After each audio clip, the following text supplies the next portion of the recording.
At first glance, it seems that dolphins and bats couldn't be more different. They share few physical features, and with one living in water and the other in the sky, neither can enter the other's environment. However, they are almost alone in the animal kingdom in sharing one remarkable ability: echolocation. Echolocation is one of nature's most amazing developments. It enables creatures to understand their surroundings and the location, size, and shape of objects around them without relying on eyesight. In these creatures' natural environments, it is a valuable survival tool. Bats are nocturnal, which means they hunt in darkness, and dolphins often move in deep waters where there is very little light. Creatures that use echolocation produce sounds which they send out as waves into their surroundings.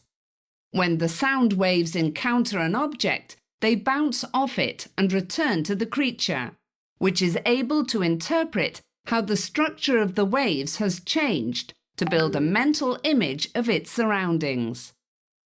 In dolphins, one way that echolocation is achieved is through a series of clicking sounds, up to around 2,000 clicks per second.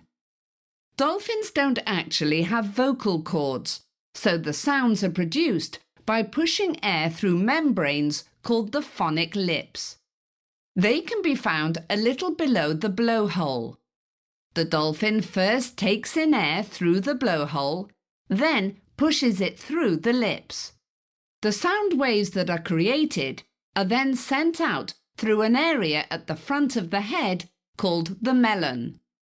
This directs the sound out from the dolphin in a line, similar to a torch beam of sound. This is why, when they are echolocating, dolphins tend to turn their heads from side to side. They are sending the beam out in different directions to search different areas. When the waves return, they are collected by the dolphin's lower jaw. In bats, echolocation differs slightly in how it works, depending on the species. Bats cannot cover the same distances as dolphins, but the principle behind their echolocation is the same.